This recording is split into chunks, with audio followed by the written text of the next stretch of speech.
রউফুল ইসলাম হাসানী সাহেব, হযরত আল্লাহ সালাম হযরত মাওলানা মুফতি রউফুল ইসলাম হাসানী সাহেব, ইমাম ও খতিব আত্তাকওয়া আবুল সরকার জামে মসজিদ সরকার বাড়ি, হযরতকে তার মূল্যবান বয়ান পেশ করার জন্য মাহফিল ইন্তেজামিয়া কমিটির পক্ষ থেকে সবিনয় অনুরোধ করছি।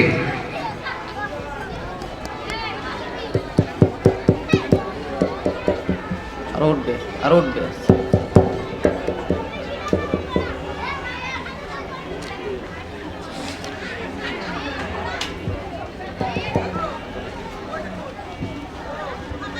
থেকে 25 মিনিটের মধ্যে।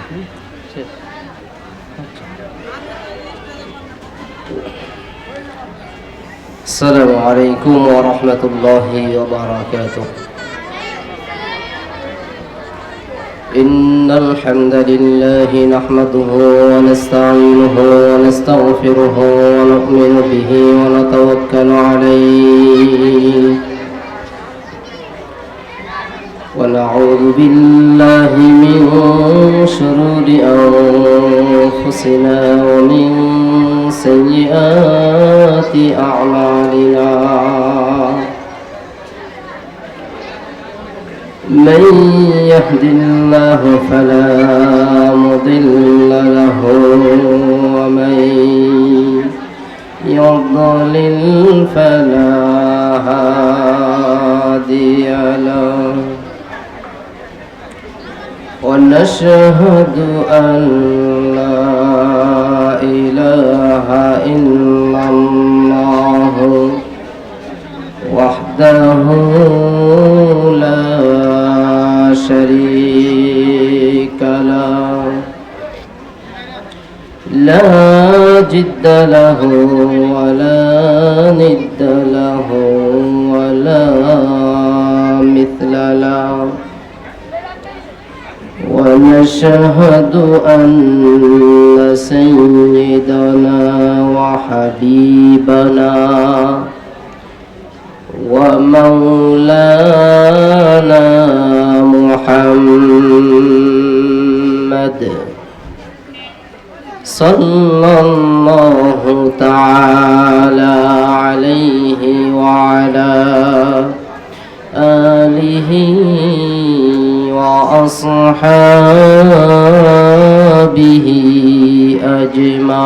أجمعين. أما بعد فقد قال الله تبارك وتعالى في كلامه المجيد وفي فرقان التوحيد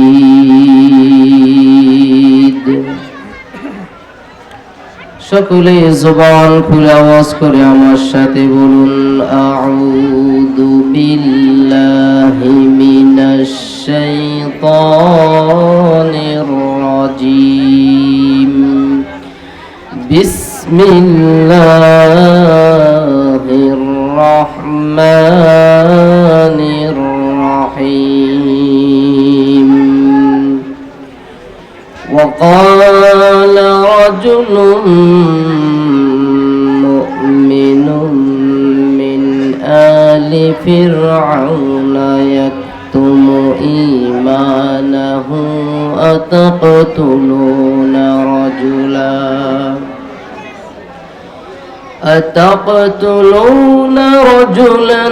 أن يقول ربي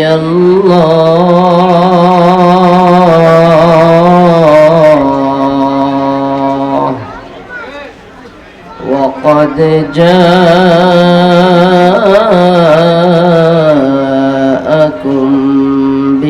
بالبينات من ربكم وإن يك كاذبا فعليه كذبه وإن يك صادقا يصبكم بعض الذي يعدكم إن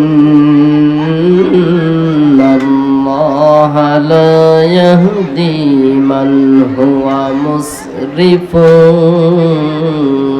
كذاب. وقال رسول الله صلى الله عليه وسلم إن الله تعالى يرفع بهذا الكتاب أقواما ويضع بها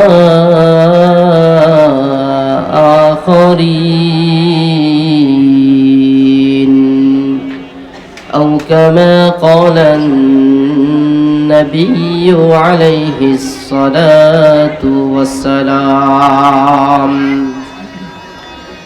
إن الله وملائكته يصلون على النبي يا أيها الذين آمنوا صلوا عليه وسلموا تسليما اللهم صل على সবাই জবান খুলে مولانا محمد وعلى آل سيدنا مولانا بلغ العلا بكماله كشف الدجى بجماله حسنت جميع خصاله صلوا عليه وآله ঝরালেন কত রক্ত তায়েফের ময়দানে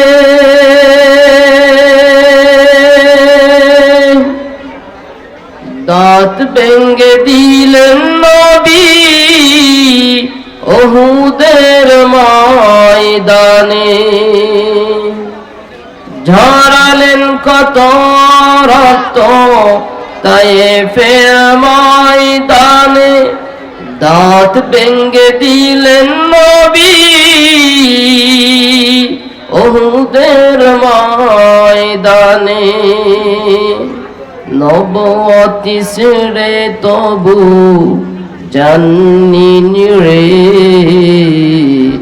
তাই তো এসেছিল ইসলামের বিজয় তাই তো এসেছিল ইসলামের বিজয় লা ইলাহা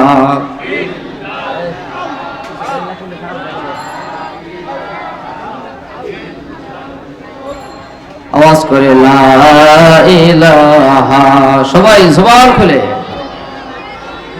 আবার লা ইলাহা জোরে লা ইলাহা লা ইলাহা ইল্লাল্লাহ লা ইলাহা ইল্লাল্লাহ লা ইলাহা ইল্লাল্লাহ লা ইলাহা तेरे सिवा मौजूद हकीकी कोई नहीं है कोई नहीं मेरे इलाह ला इलाहा इल्लल्लाह ला इलाहा لا إله إلا الله لا إله لا إله إلا الله لا ইলাহা লা ইলাহা ইল্লাল্লাহু মুহাম্মাদুর রাসূলুল্লাহ সাল্লাল্লাহু আলাইহি ওয়াসাল্লাম। কলিমউদ্দিন হিফজুল উলুম কওমি মাদ্রাসা ও এতিমখানার উদ্যোগে 20তম বার্ষিক ওয়াজ ও দোয়ার মাহফিলের সুনামধন্য সুযোগ্য সুপরিচিত সভাপতি জননেতা, আমাদের সকলের শ্রদ্ধাভাজন ব্যক্তিত্ব, আমাদের সকলের প্রিয় মানুষ জনাব মোহাম্মদ আমজাদ হোসেন সরকার সাহেব, রব্বুল ইজ্জাত ও জালাল কোরআনুল কারীমের মাহফিলের বরকতে বিপর্যস্ত হাসরের মাঠে আল্লাহ তাআলা কোরআনের খাদেম হিসেবে কবুল আর মঞ্জুর করেন। সকলে বলে আল্লাহুম্মা আমিন। অত্র মাহফিলের প্রধান অতিথি, বিশেষ অতিথি, প্রধান মেহমান, বিশেষ মেহমান, প্রধান বক্তা, বিশেষ আকর্ষণ সহ আমার আগে এবং পরে যারা আলোচনা করছেন, করবেন সহ সকলের প্রতি শ্রদ্ধা ও ভালোবাসা রেখে আমার সামনে যারা অভিষ্ট আছেন, দিনদার পরহেজগার মুমিন মুত্তাকি মুসলমান ভাইয়েরা, বাবাজিরা, বন্ধুরা, স্নেহের কচি ও কাচারা, পর্দার অন্তরালে পর্দার বাহিরে যে সমস্ত মা এবং বোনেরা যারা আছেন, সকলের প্রতি শ্রদ্ধা রেখে আমার আলোচনা শুরু করতে যাচ্ছি। আল্লাহ রাব্বুল আলামিন আমাদের সকলকেই উপস্থিত করে দিয়েছেন কোরআনের কিছু কথা বলবার এবং শুনবার। রব্বুল ইজ্জাত ও জালাল তৌফিক দিলেন, খুশি না বেজার? মুসলমান আওয়াজ করে বলুন, খুশি না বেজার? একটু আওয়াজ করে বলুন আলহামদুলিল্লাহ। আর একবার রবকে খুশি করার জন্য বলুন আলহামদুলিল্লাহ। দরুদ ও সালাম পেশ করছি বিশ্ব দুজাহানের একমাত্র কান্ডারি, মুক্তির দিশারি, পেয়ারা নবী মুহাম্মদুর রাসূলুল্লাহ সাল্লাল্লাহু আলাইহি ওয়াসাল্লাম, যাহার উপরে শাশ্বত বাণী মহাগ্রন্থ কোরআনুল কারীম প্রতি তাদের গোপনে এসে ঈমান এনেছিল। সুবহানাল্লাহ। ব্যক্তি তাহার হৃদয়ের ভিতরে ঈমান, তাওহীদে বিশ্বাস, পয়গম্বর মুসা আলাইহিস সালাতু ওয়াস সালামকে বিশ্বাস করেন। পয়গম্বর মুসা আলাইহিস সালাতু ওয়াস সালাম আল্লাহ তাআলার সত্য বাণী প্রকাশ করেন, এর প্রতি ঈমান এনে সে গোপন আর রাখতে পারলো না। ওই বেচারা সে দাঁড়ায় গেল, ও ফিরাউন, তোমার পক্ষে যদি রাষ্ট্রের সমস্ত তেলবাজ নেতারা কথা বলে, আমি একজন মানুষ, আমি সত্যের পক্ষে থাকতে চাই। তখন সে একটা যুক্তি দিল, তাহার বক্তব্যটা আল্লাহ তাআলার কাছে পছন্দ হয়েছিল। আল্লাহ রাব্বুল আলামিন কোরআনুল কারীমের এই পছন্দকৃত কথাটা রব্বুল আলামিন হযরত মুহাম্মদুর রাসূলুল্লাহ সাল্লাল্লাহু আলাইহি সাল্লামকে হত্যা করার পিছনে পয়গম্বর মুসাকে যেভাবে হত্যা করতে চেয়েছিলেন, ওই সময় পয়গম্বর মুসার পক্ষে যেমন একজন মানুষ দাঁড়ায় গেল, আল্লাহর নবী মুহাম্মদুর রাসূলুল্লাহ সাল্লাল্লাহু আলাইহি সাল্লামকে হত্যা করার সময় আল্লাহর নবীর পক্ষে একজন মাত্র মানুষ দাঁড়ায় গিয়েছিল, যাহার ঈমান ছিল প্রকাশ্য ঈমান। আর মুসা আলাইহিস সালাতু ওয়াস সালামের পক্ষে দাঁড়ানো মানুষটার ঈমান ছিল গোপন ঈমান। সুবহানাল্লাহ বলেন। লোকটা দাঁড়ায় বলল, ফিরাউন শোনো, আতাকতুলুনা রাজুলান আইয়াকুলা রাব্বি আল্লাহ,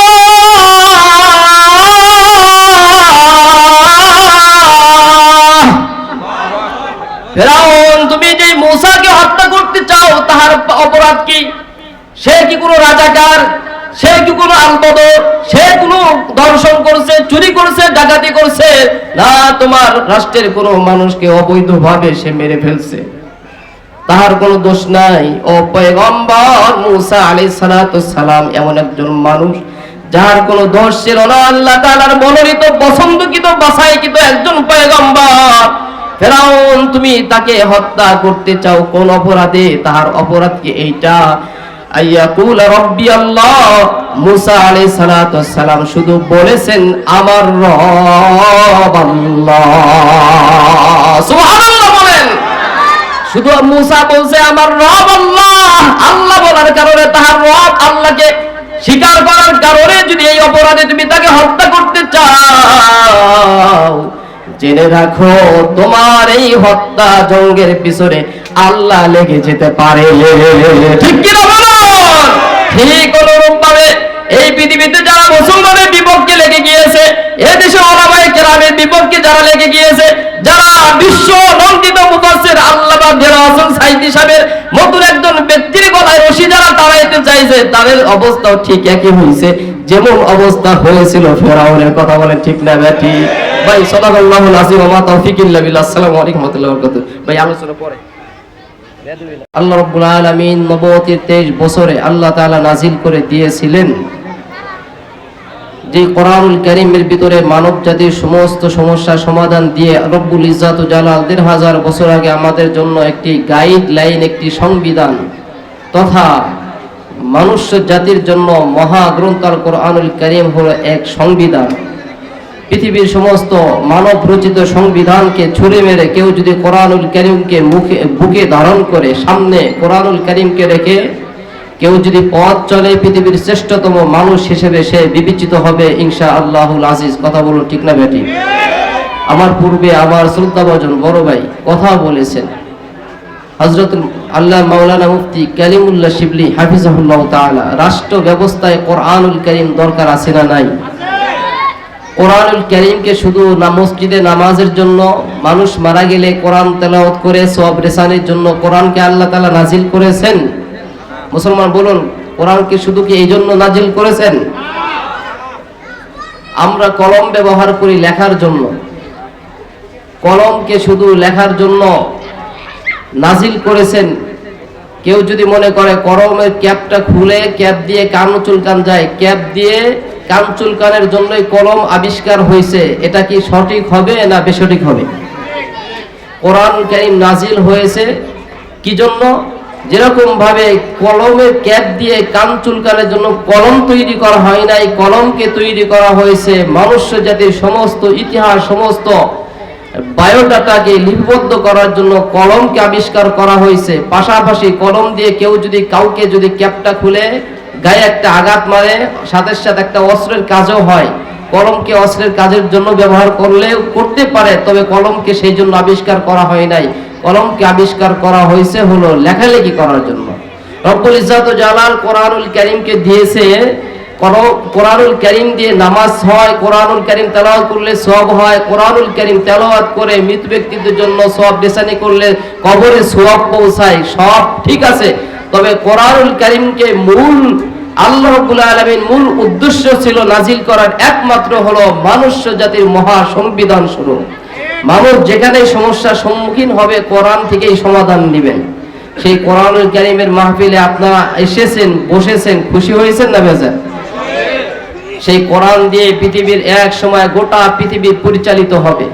কোরআন দিয়ে মহা গ্রন্থ আল কোরআনুল কারীম দিয়ে বিশ্বনবী মহানবী মুহাম্মদ সাল্লাল্লাহু আলাইহি সাল্লাম মদিনার নামক একটা রাষ্ট্রকে সে কোরআন দিয়ে পরিচালিত করে মদিনার সেই রাষ্ট্রকে রাষ্ট্রই রাখে নাই, সেটা একটা জান্নাতের মিনি মডেলে পরিচিত করেছিলেন। আমরাও আজ ১৫০০ বছর পরে এই অশান্ত পৃথিবীকে শান্ত করার জন্য, শান্তি প্রতিষ্ঠিত করার জন্য মানব রচিত সমস্ত লেখালেখি সংবিধানকে আমরা ছুঁড়ে মেরে কোরআনকে হাতে নিয়ে যদি আমার পারিবারিক জীবন, রাষ্ট্রীয় জীবন, ব্যক্তিগত জীবন, আমার আন্তর্জাতিক জীবন পর্যন্ত কোরআনকে আমরা ফিটিং করে দিই, পৃথিবীর সমস্ত মানুষের শান্তির পথ পেয়ে যাবে। সেই কোরআনের মাহফিলে আমরা এসেছি, দীর্ঘ ভূমিকা নয়, সরাসরি কোরআন দিয়ে কথা বলতে চাই। আপনারা কি রাজি আছেন ভাই? সত্যি রাজি আছেন? যে যে রাজি না তারা হাত তোলেন। সবাই রাজি আছেন তো ইনশাআল্লাহ? কোরআনুল কারীমের এই মহাগ্রন্থ আল কোরআনুল কারীমের 30 পারা 114টা সূরা বিশিষ্ট 40তম সূরা থেকে আমি আপনাদের সামনে একটি আয়াতে কারিমা তেলাওয়াত করেছি, মাত্র 28 নম্বর আয়াতে কারিমা। অত্র আয়াতে কারিমার অনুকূলে আমি আপনাদেরকে দুটি কথা বলে আমার সংক্ষিপ্ত সময়, খুব শর্ট সময়ে আমি আপনাদেরকে বিদায় করে দেব। আমি আপনাদের থেকে বিদায় নেব। যেহেতু ওলামায়ে কেরাম অনেক আছেন, বিজ্ঞ ওলামায়ে কেরাম আছেন, তারা আলোচনা করবেন। এই জন্য আমি ছোট মানুষ হয়ে আমি আপনাদের মূল্যবান সময়কে নষ্ট করতে চাই না। কোরআনুল কারীম থেকে যে আয়াতে কারিমা তেলাওয়াত করছি আমি সেখান থেকে আলোচনা শুরু করতে চাচ্ছি ইনশাআল্লাহুল আজিজ। আমি যে আয়াতে কারিমাটি তেলাওয়াত করেছি, মহাবিশ্বের ভিতরে রব্বুল ইজ্জাত ও জালালের মহান বিধান প্রতিষ্ঠিত করার জন্য, আল্লাহ রাব্বুল আলামিন এই অশান্ত পৃথিবীকে শান্ত করার জন্য 2 লক্ষ বা 1,24,000 মতান্তরে যেটাই হোক না কেন, আল্লাহ রাব্বুল আলামিন নবী এবং পয়গম্বরদেরকে আল্লাহ রাব্বুল আলামিন পাঠাইছেন। প্রত্যেকটা যুগেই যখন যে নবী এসেছেন, মহাগ্রন্থ আল কোরআনুল কারীমের এই সংবিধানকে তারা দ্বীন নামক এই সংবিধানকে প্রতিষ্ঠিত করার জন্যই তারা পৃথিবীতে কাজ করেছেন। যখন যেই নবী এসেছেন সত্যের বাণী নিয়ে, এই সত্যের বাণীকে প্রতিষ্ঠিত করতে গিয়া তারা আরামে থাকে নাই, সুখে থাকে নাই, তাদেরকে ডাউন বাদ দিয়ে, তাদেরকে দুধ কলা দিয়ে পুষে নাই। পৃথিবীর মানুষগুলো তাদেরকে পৃথিবীর শ্রেষ্ঠতম, যখন যে নবী এসেছেন প্রত্যেকটা মানুষ ছিল পৃথিবীর শ্রেষ্ঠতম মানুষ। ওই যুগের জন্য সে ছিল শ্রেষ্ঠ, আল্লাহ প্রদত্ত, আল্লাহ তাআলার মনোনীত, আল্লাহ তাআলার নিজের বাছাইকৃত মানুষ। সেই মানুষগুলোকে তারা নির্যাতন নিপীড়ন করে পৃথিবী থেকে বিদায় করার মহা চক্রান্ত তারা করেছে। সেই ধারাবাহিকতায় সর্বশেষ জামানায় সর্বশেষ নবী মহানবী মুহাম্মদ রাসূলুল্লাহ সাল্লাল্লাহু আলাইহি ওয়াসাল্লাম আল্লাহ তাআলার দ্বীনকে যখন প্রচার এবং প্রসার করার জন্য যখন আল্লাহ তাআলার জমিনে আল্লাহর গোলামদের কাছে যখন সত্যকে তারা প্রচার শুরু করেছেন, আল্লাহর নবী পৃথিবীর শ্রেষ্ঠতম, পৃথিবীর জঘন্যতম ওই সমস্ত সন্ত্রাস নামক বুদ্ধিজীবী আবু জেহেল, উতবা সাহেবারাও আল্লাহর নবীকে হত্যা করার মহা পরিকল্পনা করেছিল। সেই পরিকল্পনা তাদের বাস্তবায়ন করার বিভিন্ন কৌশল ছিল। আমি আপনাদেরকে সেই বিশ্বনবী মুহাম্মদ রাসূলুল্লাহ সাল্লাল্লাহু আলাইহি ওয়াসাল্লামের উপরে যেই নির্যাতনগুলো হয়েছে, তার নির্যাতনের বিভিন্ন ধরন ছিল। তার মধ্যে একটি নির্যাতনের, যেই নির্যাতন শারীরিকভাবে বিশ্বনবী সাল্লাল্লাহু আলাইহি ওয়াসাল্লাম সবচেয়ে বেশি কষ্ট পেয়েছিলেন, আমি সেই বিষয়টিকে সামনে নিয়েই আমি আলোচনা শুরু করতে চাই। কোরআনুল কারীমের যে সূরা থেকে আমি আপনাদেরকে কোরআনুল কারীমের আয়াত শোনাইছি, এই আয়াতের ভিতরে আলোচনা করা হয়েছে পৃথিবীতে আল্লাহ রাব্বুল আলামিনের জালিলুল কদর পয়গম্বর ছিলেন হযরত মুসা আলাইহিস সালাতু সালাম। মুসা আলাইহিস সালাতু সালামকে হত্যা করার যে চক্রান্ত করেছিল, একই চক্রান্ত করেছিল কাফেররা, মুশরিকরা, আবু জেহেল, উতবা সাহেবারা বিশ্বনবী মুহাম্মদ রাসূলুল্লাহ সাল্লাল্লাহু আলাইহি ওয়াসাল্লামকে নিয়ে।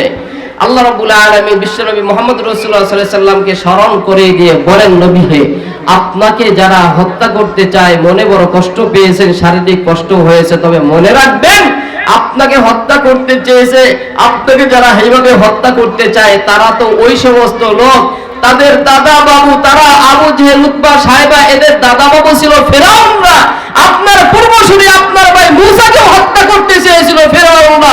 যুগে যুগে ফেরাউনের উত্তরসূরি থাকবে আবু জেহেলরা, আবু জেহেলের উত্তরসূরি আজও পৃথিবীতে জামানায় এমন থাকবে যারা মামুনুল হককে জেলখানায় করবে, সাইদিকে হত্যা করবে, ওলামায়ে কিরামকে জেলখানায় বন্দী করবে, বিশ্বনবী মুসলমানকে হত্যা করতে যাবে, তারা তাদের নাতিপুতি। কথা বলেন ঠিক না বেঠি? আল্লাহ স্মরণ করে দিয়ে বলেন, আমরা আলোচনা দীর্ঘায়িত করতে পারবো না, কথা খুব শর্ট, খুব সংক্ষিপ্ত আলোচনা। এই কয় মিনিট সময় আমাকে? আর 5 মিনিট ভাই, আমার আর সময় আছে 5 মিনিট। আলোচনা শুরু করব না শেষ করব কোনটা? হ্যাঁ আমার ভাইরা, বন্ধুরা আমার, আল্লাহ রাব্বুল আলামিন বলেন, ক্বালা রাজুলুম মুমিনুম মিন আলি ফিরআউনা ইয়াকতুমু ঈমানাহু আতাকতুলুনা রাজুলান আন ইয়াকুলা রাব্বিয়াল্লাহ।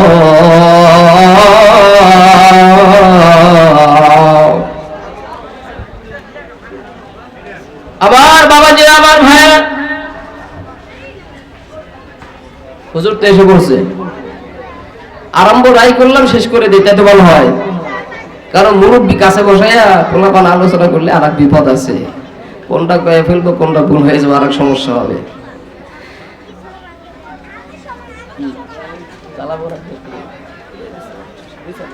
আচ্ছা, আল্লাহ রাব্বুল আলামিন বলেন, وقال رجل مؤمن من آل فرعون يكتم إيمانه أتقتلون رجلا أن يقول ربي الله।